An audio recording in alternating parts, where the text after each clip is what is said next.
এটা আপনার মাথায় রাখতে হবে। ইবাদত ইলাহির মধ্যে আল্লাহর নবীকে আহলে বায়াতকে রেখেছেন। ভাইয়েরা আমার, আমি আপনাদেরকে শুধু এই আগাজ দিতে চাই। হাদিসের মধ্যে এরকম এসেছে, বায়াকি শরীফের হাদিসে, যখন একদিন আমার নবী ইমামে হুসাইনকে কোলে নিয়ে কান্না করছেন, তখন উম্মে সালমা ঘরের মধ্যে প্রবেশ করলেন। ইমাম হাজার আসকালানি আলাইহি রাহমাত তিনিও এই হাদিস বর্ণনা করেছেন। ইমাম তাবরানি, ইমাম বাগাবী তিনিও বর্ণনা করেছেন। হাদিসে এসেছে নবীজি যখন আদর করছেন, চোখ দিয়ে টপ টপ করে পানি পড়ছে। উম্মে সালমা তিনি প্রবেশ করে জিজ্ঞেস করলেন, ইয়া রাসূলুল্লাহ, আপনি কি হোসাইনকে বেশি ভালোবাসেন? বলে, হ্যাঁ, হোসেনকে অনেক ভালোবাসি। কান্না করছেন আর হু হু করে বলছেন, হোসেনকে অনেক ভালোবাসি। উম্মে সালমার কাছে আমরা হাদিসে অনেকবার শুনেছি, একটা মাটির বক্স দিয়ে গিয়েছিলেন। বলেছেন, উম্মে সালমা, যখন দেখবা এই মাটিটা রক্তে পরিণত হয়েছে, বুঝে নিবা আমার হোসাইন কারবালার ময়দানে ফুরাত নদীর তীরে সপরিবার নিয়ে শাহাদাত বরণ করেছে। আল্লাহু আকবার। এই কথা আমার নবী বলে গিয়েছেন। এবং এরকম তখন তো স্যাটেলাইট ছিল না, ক্যামেরা ছিল না, এরকম সোশ্যাল মিডিয়া ছিল না। কিভাবে বুঝবে মক্কা মদিনায় সবাই ফুরাত নদীর তীরে কারবালার প্রান্তরে এই নির্মম ঘটনা ঘটেছে? আমরা কিভাবে জানবো? তেনারা কিভাবে জানবেন? মক্কাবাসীর মধ্যে দেখা গিয়েছে, হাদিস এসেছে, মক্কাবাসীর মধ্যে হযরত আব্দুল্লাহ ইবনে আব্বাস রাদিয়াল্লাহু তাআলা তিনি টের পেয়েছেন। আর মদিনার মধ্যে উম্মাতুল মুমিনিন উম্মে সালমা রাদিয়াল্লাহু তাআলা আনহা তিনি টের পেয়েছেন। এরকম অবস্থা হয়েছে যে স্বপ্নে তিনি দেখছিলেন, সেই দিন কারবালার দিনে তিনি ঘুমন্ত অবস্থা ছিলেন, স্বপ্নে নাকি নবীজিকে দেখেছেন যে একটা চাদর, রক্তাক্ত রক্তে মাখা চাদর নিয়ে ঘরে প্রবেশ করেছেন। তাৎক্ষণিক তিনি ঘুম থেকে লাফিয়ে উঠে দেখেন যে ওখানে মধ্যে আমার নবীর মেশক আম্বার যে জুব্বা মোবারক পরতেন, যে জিসম থেকে খুশবু আসতো, সেই খুশবু আসতেছে। সুবহানাল্লাহ। তিনি খাবে দেখে লাফিয়ে উঠেছিলেন, দেখেন যে নবীজি তো নেই, স্বপ্ন দেখছিলেন। উঠে দৌড়ায় ওই পাত্রের কাছে গিয়ে দেখতেছেন ওই মাটিটা রক্তে পরিণত হয়েছে। তিনি চিৎকার দিয়ে মাথার মধ্যে হাত দিয়ে চৌখাটে বসে পড়লেন, কান্না করতে লাগলেন। এক একজন সাহাবারা জিজ্ঞেস করছেন, কি হয়েছে আম্মাজান, কান্না করছেন কেন? বলে, হোসাইন তো শহীদ হয়ে গিয়েছে। বলে, আপনি কিভাবে জানেন?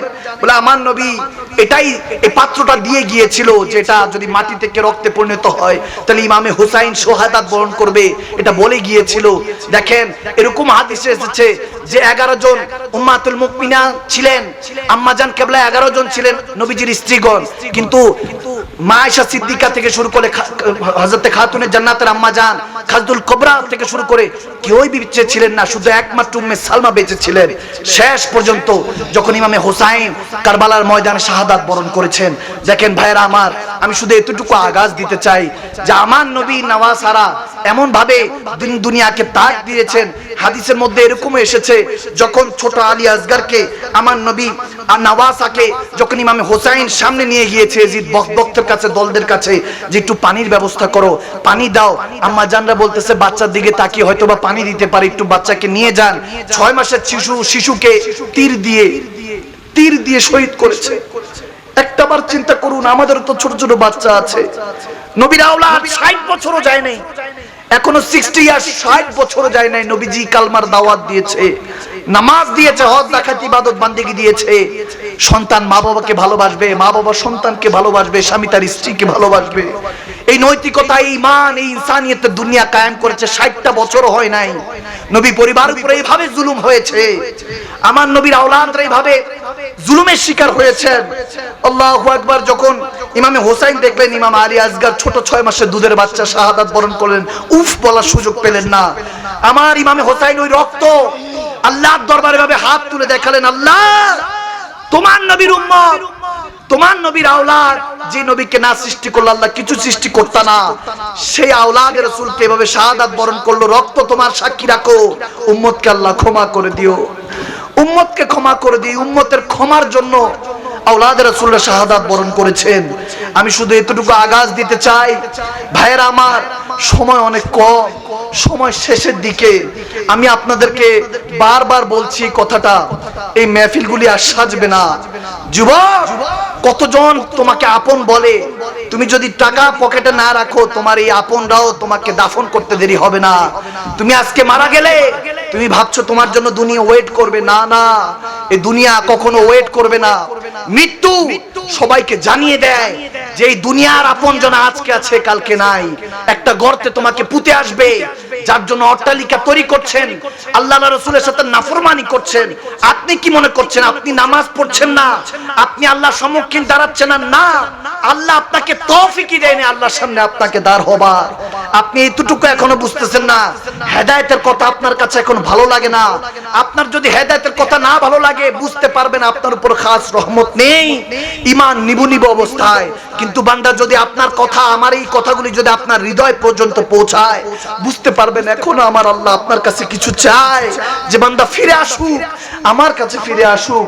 আরে আপনি এই মুহূর্তে যদি কারো ঘরে গিয়ে দরজা নক নক করেন, আপনাকে ডাকাত চোর মনে করে আপনাকে ঘাট ধাক্কা দিয়ে বের করে দিতে পারে। কিন্তু আমার আল্লাহ কত বান্দার উপর দয়াবান, আপনি যখনই ডাকতে চান তখনই দরজা খোলা। আমাদের এলাকার মধ্যে একটু বৃষ্টি হোক, আপনি একটু দোয়া করেন আল্লাহর দরবারে, আপনি তো কালিমুল্লাহ। এখন মুসা আলাইহিস সালাম তো নরম নবী, কি নবী? আওয়াজ দেয় না, কি নবী? গরম নবী। তুর পাহাড়ে গেলেন, আল্লাহর দরবারে হাত তুললেন, আল্লাহ উম্মতরা বৃষ্টি চায়, একটু ব্যবস্থা করো।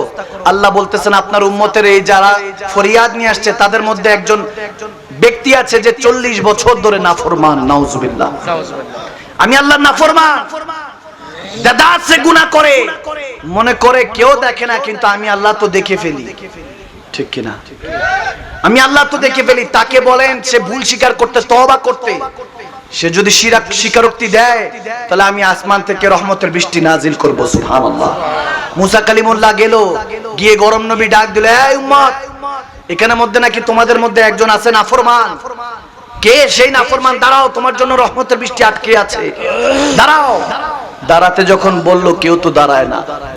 এখন যদি আজকে আমি বলি এলাকার নাম কি? উমরাবাদ, নামটা অনেক সুন্দর। উমরাবাদ, পশ্চিম পাড়া। এই এলাকার মধ্যে মাঠের মধ্যে যারা বসে আছেন, একজন দাঁড়ান যে গতকালকে ফজর নামাজ পড়েন নাই। কেউ দাঁড়াবে? কেউ দাঁড়াবে না। ইজ্জত মান ইজ্জত যাওয়ার ভয়ে দাঁড়াবে না। আমি যদি বলি দাঁড়ান, সৎ সাহস নিয়ে দেখি দাঁড়ান তো, কে গতকালকে ফজর নামাজ পড়েন নাই? এখানে মাশাআল্লাহ অনেক ব্যক্তিরা আছে, কিন্তু যুবক দাঁড়াবে না। বলবে হুজুর মান ইজ্জত তো যায়, কালকে হাইটে গেলে বলবো ওই যে যায় মিস্টার বেনামাজি, ঠিক কিনা?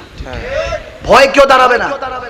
নিজের আত্মসম্মান, সেলফ রেসপেক্ট, এটার কারণে সে বসে থাকবে। মুসা আলাইহিস সালাম যখন বারবার বলতেছে দাঁড়াও, যদি না দাঁড়াও আমি আল্লাহর কাছ থেকে জেনে নিব। আল্লাহ যদি জানে, আল্লাহ তো জানে এখানে ওই নাফরমানটাকে নাম কয় নাই, আল্লাহর থেকে নাম নিতে বেশি দেরি হবে না। আমি নাম নিয়ে তখন ব্যত্রাঘাত করব, তাকে শাস্তি দিব। এখন কখন অনেক 3 থেকে 4 বার মুসা আলাইহিস সালাম বলার পরে হাদিসের এদিকে এখানে হাদিসে এসেছে 3 থেকে 4 বার বলার সাথে সাথে আল্লাহর বৃষ্টি অটোমেটিক নাজিল হলো। সুবহানাল্লাহ। মুসা আলাইহিস সালাম গরম নবী রেগে গেলেন, দৌড়ায় আল্লাহর কাছে গেলেন, আল্লাহ কি ব্যাপার? কেউ তো স্বীকারও করলো না, তুমি রহমতের বৃষ্টি দিলা, এটা কি? আমি তো একটু বেজ্জতি হয়ে গেলাম উম্মতের সামনে, বৃষ্টি তো পড়লো। তখন আল্লাহ ডাক দিয়ে বলে, মুসা এত ঘাবড়ায়েন না। আপনাকে বলেছি যখন আপনি ধমক দিবেন, আপনার ধমক শুনে যার ভিতরে পাপ তার তো বাপ ছাড়বে না, ঠিক কি না? যার ভিতরে গুনাহ, সে তো গুনার কারণে তখনই পাকড়াও হয়ে গিয়েছে, চোখে মুখে পানি চলে এসেছে। আমি আল্লাহর ভয়ে না, তার মান ইজ্জত যাওয়ার ভয়ে সে মনে মনে বলা শুরু করলো, আল্লাহ এবারের মতো মাফ করে দাও। সুবহানাল্লাহ বলবেন না? কত মহান রব। একা একা বলতেছে মজলিসের এক জায়গায় মাথা নিচু করে, আল্লাহ এবারের মতো মাফ করে দাও। 40 বছর নাফরমান, কেউ জানে না, তোমার মুসাও জানে না, কিন্তু মালিক তুমি তো জানো, মাফ করে দাও। তওবাতুন নাসুহা যে তার ভিতরে যখন জেগে উঠলো, সে যখন কান্না কাটি, তাও কি গুনার ভয় না, আল্লাহ নিজের রেসপেক্ট, সেলফ রেসপেক্ট, নিজের মান ইজ্জত যাওয়ার ভয়ে যখন সে কান্নাকাটি করলো, রব্বে করিম বলল যে আমার মায়া এসে গেল, এজন্য আমি বৃষ্টি নাজিল করে দিলাম। সুবহানাল্লাহ। তাকে ক্ষমা করে দিলাম। মুসা কালিমুল্লাহ বলতেছেন, আল্লাহ সে ব্যক্তিটাকে একটু বলো। তখন রব্বে করিম বলতেছে, না না এখন আর বলবো না, যেহেতু মাফ করে দিয়েছি আর বলবো না, এটা বান্দা আর আমি আল্লাহর মধ্যে সীমাবদ্ধ থাক। সুবহানাল্লাহ। কেমন রবের বান্দা আমরা, কিন্তু সেই রবের কথা শুনতেই রাজি না। কোন রকম বসছি, যখন এরকম হবে রাত গেই বাদ গেই, রাত শুনে কথা শুনে চলে যাব বাসায়, মনোযোগ থাকবে না, যেই মাহফিল সেই মাহফিল। আমি নিজে কয়েকদিন আগে যখন হজ হচ্ছিল তখন দেখলাম বাইতুল্লাহ শরীফ হেরেম শরীফের মধ্যে এক যুবক বসে বসে মোবাইল টিপতেছে, গেমস খেলতেছে। নাউজুবিল্লাহ। জানি না কোন যুগে আসছি, এমন একটা যুগে এসেছি। ইমান, ওই যে আমার নবী বলেছিল হাতে রাখা এত কঠিন হবে জ্বলন্ত কয়লা রাখতে পারবে কিন্তু ইমান রাখতে পারবে না। মনে হয় ওই জামানায় চলে এসেছি। নাউজুবিল্লাহ। সন্তানদেরকে সুশিক্ষা দেন। আর আমি কিছু কথা এজন্য এগুলো বলতেছি, কারণ যুবকরা এখন দৈনন্দিন এমন অবস্থা হয়েছে, এখন তো ইল্লা মাশাআল্লাহ কিছু যুবক ফিরছে, কিন্তু গ্রামগঞ্জের যুবকরা এখন অনেক ভালো আছে। শহরের দিকে তো সব বদবখতের দিকে যাচ্ছে, এমন জায়গায় যাচ্ছে যে কে তাদেরকে ফিরে আনবে আল্লাহ মালুম। আমরা এমন জাতিতে পরিণত হচ্ছি, কে এই জাতিকে ফিরিয়ে আল্লাহ আল্লাহ রাসূলের পথে আনবে আল্লাহ মালুম। আমার জানা নেই। এখনো সময় আছে, এখনো সময় থাকতে আমাদেরকে পরিবর্তন হতে হবে। আপনাদের মনে কষ্ট হচ্ছে, মনে হয় আপনাদের কষ্ট হচ্ছে না তো বাবা? আমি ভাই বাবাদের উদ্দেশ্যে দুই একটা কথা বলতে চাই। যুবক, আজকে মাজার মধ্যে যতক্ষণ জোর আছে ততক্ষণ দেখবেন আপনি একের পর এক অনেক কাজ করে যাবেন। আপনাকে বলার কেউ থাকবে না, আপনার বলার কেউ থাকবে না, কিন্তু আপনি আল্লাহ রাসূলের পথকে এভাবে অবমাননা করছেন যেভাবে কেউই আপনাকে দেখছে না। আপনি যখন চিন্তা করছেন আপনি একা একা গুনাহ করছেন দরজা বন্ধ করে, মনে রাখবেন যিনি দরজার নিচে দিয়ে জানালার ফাঁকে দিয়ে আপনার অক্সিজেনের ব্যবস্থা করেছেন তিনি দেখে। আওয়াজ দেয় না কেন? তিনি দেখে না? তিনি কে? তিনি কে? আল্লাহ। তিনি দেখে। আজ হয়তোবা যদি গুনাহ চেহারার মধ্যে দেখা যেত, গুনাহ যদি চেহারার মধ্যে দেখা যেত তাহলে কি হাল হতো। এলাকার মানুষ আমাদেরকে সালাম তো দূরে থাক, থুতু নিক্ষেপ করতো, থুতু নিক্ষেপ করতো। এমন ভাবে চলছে এখন, বর্তমান পরিস্থিতি এমন ভাবে চলছে। আমি আপনাকে এই বিষয়গুলি বুঝতে হবে। আমি হাজার ওয়াজ করে কোনো ফায়দা হবে না যদি ভিতরের মধ্যে পরিবর্তন না আনেন। You have to change yourself. নিজেকে নিজে পরিবর্তন করতে হবে। অন্য কেউ এসে পরিবর্তন করে দিয়ে যাবে না। এই মাহফিলগুলো হলো পরিবর্তনের ওসিলা। এই মাহফিল থেকে নিজেকে পরিবর্তন করুন। আমাদেরকে রব্বে করিম এই মাহফিল থেকে পরিবর্তন হওয়ার তৌফিক দান করুক। আমিন বলেন। আমিন বলেন। আমিন বলে। ভাইরা আমার, ইমামে হুসাইনে কারবালা এই শিক্ষা আমাদেরকে দিয়ে দিয়েছেন। সবর ইখতিয়ার করতে হবে, ধৈর্য ধারণ করতে হবে। এই সবর অনেক বড় নিয়ামতপূর্ণ, আপনি কখনো ফেলে দিতে পারবেন না। ইস্তেকামত আর বেলায়েত এই জিনিসগুলো আমরা বুঝি না এখন। ধৈর্য কি, আল্লাহ তাবারক ওয়া তাআলার কুদরতি পাওয়ার কি, এগুলো এখন আমরা জানি না। হিন্দুস্তানের মধ্যে একজন আল্লাহর ওলি ছিলেন। আমি গতকালকে নারায়ণগঞ্জের জমিনে হাদিসটা বলেছি। হযরত গৌস মোহাম্মদ সামদানি আলাইহি রাহমা, তিনি হিন্দুস্তানে ইসলাম প্রচার করছিলেন। এরকম হয়েছে যে ওই দেশের হিন্দু রাজা বলতেছে যে সব মুসলমান বানায় ফেলতেছে।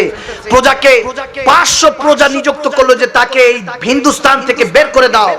বের করে দেওয়ার যখন উপক্রম হলো, তিনি তেনার কাফেলা নিয়ে মুসলমানরা যখন বের হয়ে যাচ্ছেন, 500 জন হিন্দু প্রজা, হিন্দু সম্প্রদায়ের কিছু প্রজা ওই মুসলমানদের উপর জুলুম করতে করতে বের করে দিচ্ছে।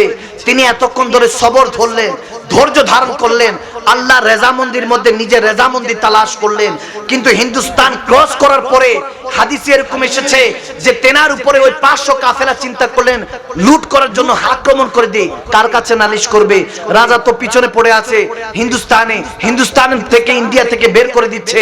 যখন কাফেলার উপরে হামলা হলো তখন দেখা গিয়েছে যে ওই কাফেলার মধ্যে ওই আল্লাহর ওলি হযরত গৌস মোহাম্মদ সামদানি আলাইহি রাহমা, তেনার একজন ছোট্ট 6-7 বছরের একজন কন্যা সন্তান ছিল। তার কানে দুটা দুল ছিল, বালা ছিল স্বর্ণের। এই দুল নিয়ে টান দিল, এটা ধরার জন্য যে স্বর্ণ অলংকার সব লুটে নিচ্ছে কাফেলাকে, টান দিল। বাচ্চার কান থেকে যখন রক্ত প্রবাহমান হলো, ওই ছোট্ট বাচ্চার চিৎকার দিয়ে উঠলো, আব্বা বাঁচাইয়ে হামে, চিৎকার দিলো, বাবা আমাকে বাঁচাও। এতক্ষণ আল্লাহর ওলি সবর ইখতিয়ার করছে, এতক্ষণ পর্যন্ত ধৈর্য ধারণ করেছে, আল্লাহর উপরে তাওয়াক্কুল হারায় নাই। যখন সন্তানের উপরে আঁচ আসলো, রক্ত দিয়ে কান দিয়ে রক্ত প্রবাহিত হওয়া শুরু করলো, তখন আর ধৈর্য ধরে রাখতে পারলেন না। তখন বেলায়েত জালালিয়াতের মাকামে পৌঁছে গেল। তিনি তেনার লাঠিটা উঠালো, হাদিসে এসেছে লাঠিটা ঘুরাইছে, 500 ওই কাফেরের মাথা গর্দান থেকে পড়ে গিয়েছে। সুবহানাল্লাহ। পড়ে যাওয়ার সাথে সাথে এখানে এটাই হাদিসটা বর্ণনা করেছেন হযরত দাতা গঞ্জবাক শাকর আলাইহি রাহমা, পাকিস্তানের অনেক বড় একজন আল্লাহর ওলি। তিনি হাদিস বর্ণনা করতে করতে বান্দাদেরকে জিজ্ঞাসা করছে, বলো গৌস মোহাম্মদ সামদানি ধৈর্য ধরতে পেরেছে? বলে না না হুজুর, তিনি ধৈর্য ধারণ করতে পারে নাই। বেলায়েত তো দেখা দিয়েছেন, এখন কারামাত আউলিয়া হাক্কুন, ওলি আল্লাহদের কারামাত সত্য, তিনি তো ক্ষমতা দেখিয়ে দিয়েছেন আল্লাহর হুকুমে। কিন্তু ওদিন যখন ফুরাত নদীর তীরে জিজ্ঞেস করছি ইমামে হোসাইনে কারবালা, আল্লাহর ওলিদের এত ক্ষমতা, কিন্তু ইমামে হোসাইনে কারবালা ফুরাত নদী থেকে পানিকে ডাক দিলে পানি কি আসতো না? অনেক দেওবন্দের আলেমরা মানে যে খাজা গরিবে নওয়াজ হযরতে মাইনুদ্দিন চিশতি আজমিরি সঞ্জিরি, তিনি যখন আনা সাগরের পানিকে ডাক দিয়েছে লোটায় চলে এসেছে, এটা দেওবন্দের আলেমরাও মানে, অনেক আকাবিরিনরাও মানে, সবাই এটা মানে। হযরতে খাজা গরিবে নওয়াজ মাইনুদ্দিন চিশতি ইমামে হোসাইনের আওলাদের আওলাদের আওলাদের গোলামের ঘরে গোলামের ঘরে গোলামের ঘরে অনেক আওলাদের পরে আশিকের পরে গোলামের ঘরে তিনি 22তম আওলাদ, যিনি ক্ষমতা দেখিয়েছেন, বেলায়েতে দেখিয়ে পাওয়ার দেখিয়েছেন, আনা সাগরকে ডাক দিয়েছেন, লোটায় চলে এসেছে। বান্দা তুমি এই ক্ষমতা মানতে রাজি আছো, কিন্তু তুমি বলছো ইমামে হোসাইন কিভাবে ওইদিন ফুরাত নদীকে ডাক দিল না, পানি আসলো না? আমি বললাম বেলায়েত এক জায়গায়, ইস্তেকামত এক জায়গায়, আরে আল্লাহর ক্ষমতা এক জায়গায়, কিন্তু রেজা ইলাহি, আল্লাহ যেটাতে রাজি সেই রেজা মন্দির মধ্যে থাকা এক জায়গায়। ইমামে হোসাইন আমাদের ইমাম দেখিয়ে গিয়েছেন সবর কাকে বলে। একটু থেকে একটু পেরেশান হলে আপনি নাজেহাল হয়ে যান, টাকা পয়সা নিয়ে, ধন সম্পত্তি নিয়ে, এলাকার বিভিন্ন ঝামেলা নিয়ে পেরেশান হলে সবর হারিয়ে ফেলেন, আল্লাহর উপর তাওয়াক্কুল হারিয়ে ফেলেন।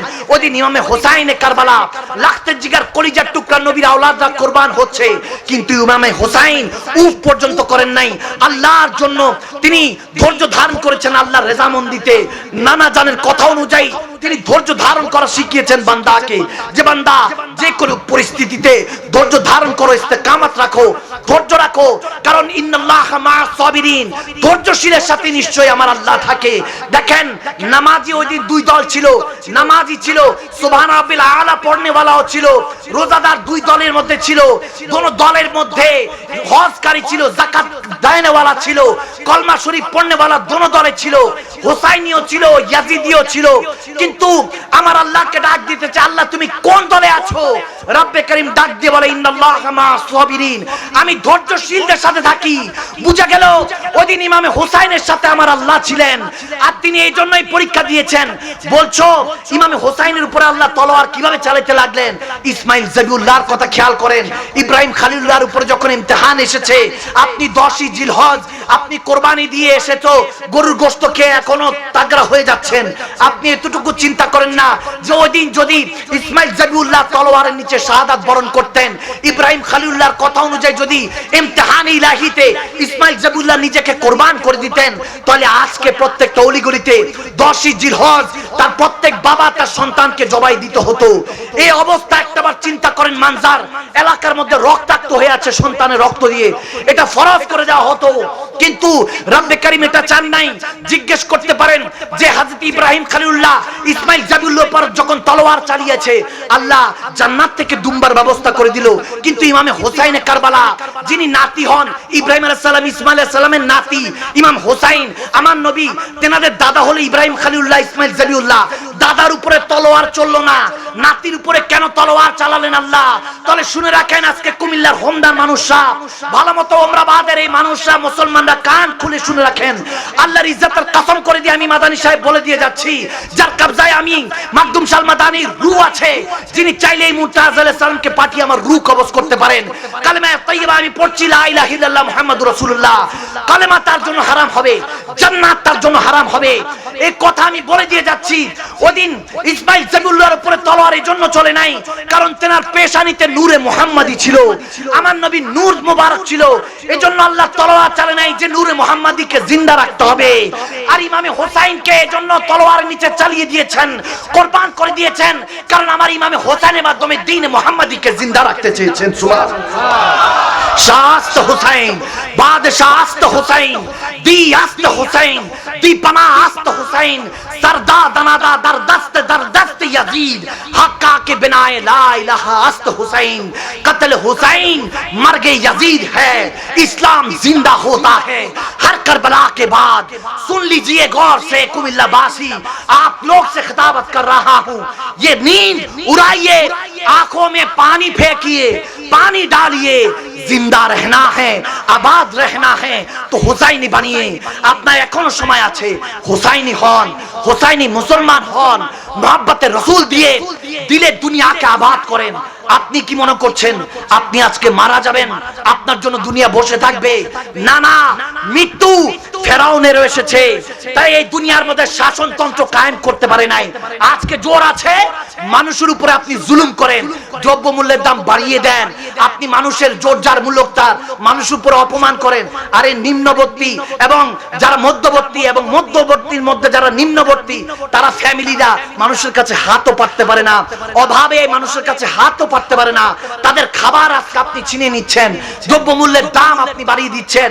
করেন, ক্ষমতা আছে করেন, কোনো সমস্যা নাই, আল্লাহ বান্দার হক মাফ করে দিবে, কিন্তু নিজের হক কখনো মাফ করে আল্লাহ বান্দার হক মাফ করবে না, নিজের হক মাফ করে দিবে। একদিন আল্লাহর কাজ করে আপনাকেও দাঁড়াতে হবে, আমাকেও দাঁড়াতে হবে। আমি শুধু তাদেরকে বলতে চাই, হক্কানি ভাবে যারা ইমানদার আছেন আপনারা জেগে উঠেন, আপনাদেরকে জেগে উঠতে হবে। আজ এই জেগে উঠার নামই হোসাইনি মুসলমান। জেগে উঠতে পারলে ইমামে হোসাইনের সেই নকশা কদম আবার তৈরি হবে, ওমর ইবনুল খাত্তাবের 12 বছরের সেই নকশা কদম আবার এই দুনিয়াতে কায়েম করা সম্ভব। আমরা মনে করি ইসলামের মধ্যে খেলাফতে আন্দোলন গড়ে তোলা উচিত, যাতে ইসলামী একটা রাষ্ট্র কায়েম হয়, যে রাষ্ট্রের মধ্যে একটা নিয়ম হবে, আল্লাহ রাসূলের দ্বীনের বাইরে যারা কাজ করবে তাদেরকে আমুন নাস জনসাধারণের সামনে ফাঁসির কাস্টডিতে যদি ঝুলিয়ে দেই, এক একটা যারা ক্ষমতার দাপট দিয়ে জেল থেকে বের হয়ে যায়, টাকার দাপট দিয়ে মানুষকে কিনে ফেলে, মানুষের মুখ জবান বন্ধ করে দিচ্ছে, এরকম কিছু কুলাঙ্গারদেরকে জাতির সামনে যদি ঝুলিয়ে দিতে পারি, সব আলিফের মতো সোজা হয়ে যাবে ইনশাআল্লাহ। ঠিক কিনা? ঠিক কিনা? আকাবিরিনদেরকে আনতে হবে, ফয়জিয়াত নিতে হবে, এখনো সময় আছে। আরে ইহুদি নাসারা চিন্তা করেছে ব্যাপার কি, মুসলমানকে গুলি করি লাগে না কেন? মুসলমানদের আমার দাদা হযরত কিবলা হযরত সৈয়দ আবেদ শাহ মাদানী আলীহের আবেদ শাহ মাদানী আলীহের আমার দাদা হযরত কিবলা গেন্ডারিয়ার মধ্যে মশহুর কাহিনী সবাই জানে। তিনি যখন হিন্দু বাংলাদেশের মধ্যে বর্বরতা চালাচ্ছিল পাকিস্তানি সেনাবাহিনীরা, রাজাকাররা, তিনি তখন হিন্দুরা অনেক এসে পানা চেয়েছে, তিনি বলেছে ঘাবড়াও মত, कलमा पढ़ लो हम बचाएंगे इंशाअल्लाह। बोले कलमा पढ़े नाও, আমি বাঁচাবো তোমাকে, কারণ মুসলমান না বললে তো হবে না। কলমা পড়িয়ে মুসলমান করেছেন। মুসলমান করার পরে সবাইকে বলতেছেন পাক বাহিনীদেরকে যে ये सब মুসলমান है, মুসলিম জাতি है, इनको मत मारो। হিন্দু মনে করে তো মেরে দিচ্ছিল, কিন্তু তাদের মধ্যে যারা দেশ বিরোধী ছিল তারা গিয়ে লুঙ্গি উল্টিয়ে কিংবা এভাবে করে চেক করে তাদেরকে অনেককে কতল করেছে। কিন্তু আমার দাদা হযরত কিবলা নিজে ওইখানে মধ্যে দাঁড়িয়েছিলেন, যখন বলল হুজুর ये फरेब है, তখন দাদা হযরত কিবলাকে যখন দাঁড় করিয়েছে ঢাকা গ্যান্ডারিয়ার মধ্যে, তিনজন পাক বাহিনী, এখনো অনেক হিন্দু মুসলমান হয়ে গিয়েছেন শুধু আল্লাহর ওলির এই কারামত দেখে। গুলি করেছে, গুলি ফেরত দিয়ে যে গুলি করেছে সে মরে গিয়েছে। সুবহানাল্লাহ বলবেন না? আল্লাহর ওলিরা ওই জামানায় ছিল। আপনি কি মনে করছেন এই জামানায় আল্লাহর ওলিরা নেই? আছে। আপনি ল লাগান নাই, আপনার কিসমত খারাপ। এখনো 2 রাকাত 4 রাকাতের মধ্যে আমার নবীকে যারা আত্তাহিয়াতু লিল্লাহি ওয়াস সালাওয়াতু ওয়াত তাইয়্যিবাত আসসালামু আলাইকা আইয়ুহান নবী বলে, আমার নবীকে যারা 2 রাকাত 4 রাকাতে সালাম দেয়, নবী সালামের উত্তর নেয়, মদিনা শরীফ থেকে যে সালামের উত্তর নেয় ওয়া আলাইকুম সালাম ইয়া উম্মতি, এখনো অনেকে 2 রাকাতে বসে ওই আল্লাহর ওলিরা মুমিনরা শুনতে পায়। সুবহানাল্লাহ। ওই মুমিন বান্দা এখনো আছে। আপনি মন লাগান নাই, আপনি ল লাগান নাই, আপনার কিসমত খারাপ। আমরা এখন প্রাইম মিনিস্টারের কাছে আমি শুধু বলতে চাই, এই কথাগুলি না বললেই নয়, আহলে বায়াতের মাহফিল থেকে বলতে চাই, আমাদের অনারেবল প্রাইম মিনিস্টারের কাছে এই কথাটা পৌঁছে দিতে চাই সোশ্যাল মিডিয়ার মাধ্যমে। দেখেন, মুক্তিযুদ্ধ হয়েছে, এই দেশ স্বাধীন হয়েছে, এত কোনো সন্দেহ নাই, এবং হাদিস অনুযায়ী হুব্বুল ওয়াতান মিনাল ঈমান, দেশ প্রেম ইমানের অঙ্গ, আমরা দেশকে ভালোবাসি। আমার দাদা, আমার আব্বা হুজুর, তেনারাও মুক্তিযোদ্ধা। আমরা তো কোটা নিয়ে কোনো আন্দোলন করছি না, কোটা আমাদের দরকার নাই। আমরা সহিংসতা চাই না, আমরা অত্যাচার ব্যভিচার চাই না। আমরা চাই কোটার মধ্যে সংস্করণ আসুক, ঠিক কিনা? কোটার মধ্যে সংস্করণ আনুন, ব্যবস্থা করে দিন।